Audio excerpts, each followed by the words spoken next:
ॐ श्रीं सर्वदेव परं करुण परं ज्योत्यै नमः। ॐ श्रीं सर्वदेव परं करुण परं ज्योत्यै नमः। ॐ श्रीं सर्वदेव परं करुण परं ज्योत्यै नमः।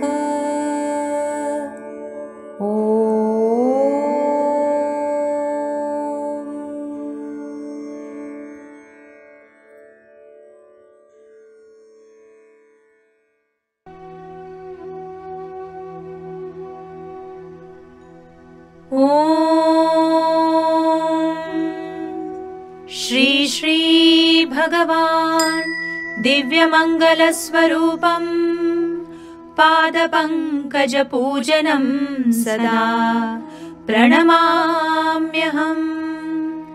श्री श्री भगवती सर्वशक्तिस्वरूपं पादपङ्कजपूजनं सदा प्रणमाम्यहम्।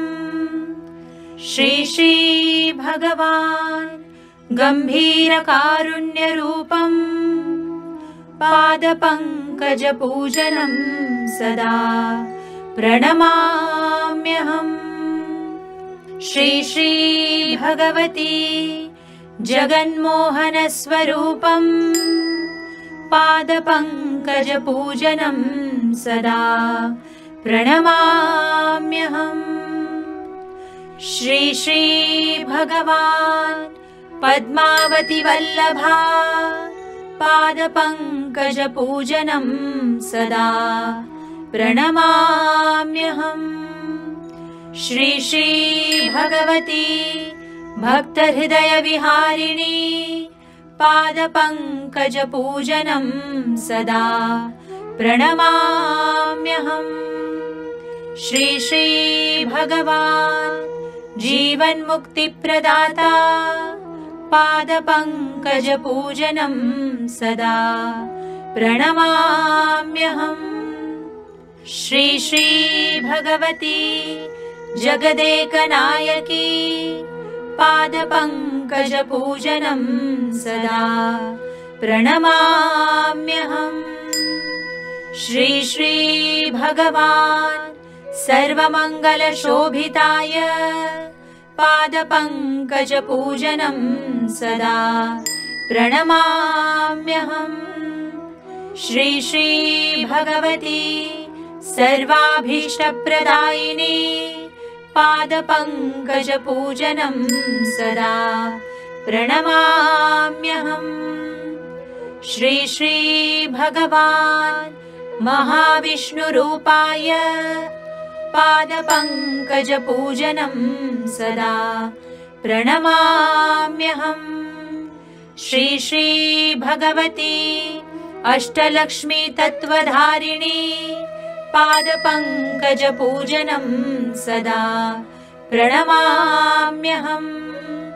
श्री श्री भगवान् नित्यकल्याणनिधये पादपङ्कजपूजनं सदा प्रणमाम्यहम्।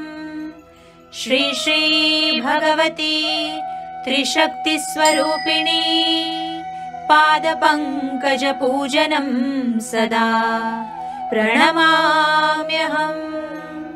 श्री श्री भगवान् सर्वलोकपूजिताय पादपङ्कजपूजनं सदा प्रणमाम्यहम्।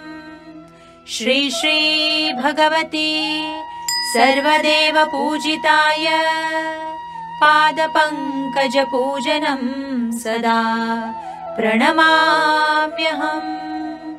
श्री श्री भगवान् मधुरहृदयाय पादपङ्कजपूजनं सदा प्रणमाम्यहम्। श्री श्री भगवती मन्दस्मितवदनाय पादपङ्कजपूजनं सदा प्रणमाम्यहम्।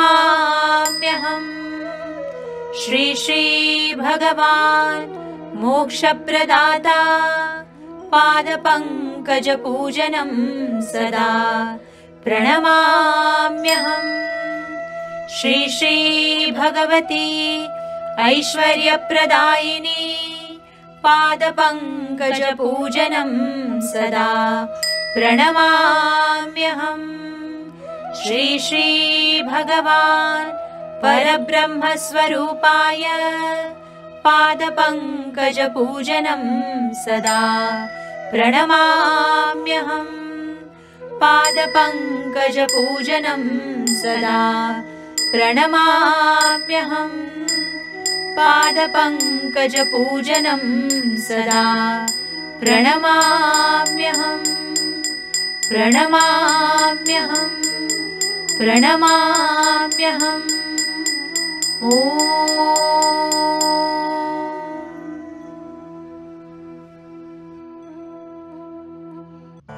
ಅಮ್ಮ ಭಗವತ್ಪತ್ನಿ, ಮೂಗನ ಬಾಯಿಯಿಂದಲೂ ಮಂತ್ರ ಹೊರಡಿಸುವ ಮೂಕಾಂಬಿಕೆಯೇ ನಿನಗೆ ನನ್ನ ಪ್ರಣಾಮಗಳು. ಹೇ ಜ್ಞಾನಸ್ವರೂಪಿಣಿ, ಮೂಢರಿಗೂ ಜ್ಞಾನ ಪ್ರಸಾದಿಸುವ ಜ್ಞಾನಪ್ರಸೂನಾಂಬ, ನಿನಗೆ ನನ್ನ ಪ್ರಣಾಮಗಳು. ಹೇ ಪ್ರೇಮ ಸ್ವರೂಪಿಣಿ, ಕ್ರೂರನ ಮೇಲೂ ಕರುಣೆ ಹರಿಸುವ ಕಾಮಾಕ್ಷಿಯೇ, ನಿನಗೆ ನನ್ನ ಪ್ರಣಾಮಗಳು. ಹೇ ಭವಭಯಹಾರಿಣಿ, ಪ್ರಾಪಂಚಿಕ ಭ್ರಮೆಯನ್ನು ತೊಲಗಿಸುವ ಭ್ರಮರಾಂಬಿಕೆಯೇ, ನಿನಗೆ ನನ್ನ ಪ್ರಣಾಮಗಳು. ಹೇ ಮಹಾಕಾಳಿ, ದುರ್ಗತಿ ಹೊಂದಿದವರಿಗೂ ಸದ್ಗತಿಯನ್ನು ಪ್ರಸಾದಿಸುವ ಶ್ರೀ ದುರ್ಗೆಯೇ, ನಿನಗೆ ನನ್ನ ಪ್ರಣಾಮಗಳು. ಹೇ ಆಶ್ರಿತ ಜನಪಾಲಿನಿ, ಬೇಡಿದ್ದನ್ನೆಲ್ಲ ನೀಡುವ ಅನ್ನಪೂರ್ಣೆಯೇ, ನಿನಗೆ ನನ್ನ ಪ್ರಣಾಮಗಳು. ಹೇ ಆರ್ತಜನ ರಕ್ಷಕಿ, ಅರ್ಥನಿಗೂ ಅನುಗ್ರಹವನ್ನು ನೀಡುವ ಅಲಮೇಲು ಮಂಗ, ನಿನಗೆ ನನ್ನ ಪ್ರಣಾಮಗಳು.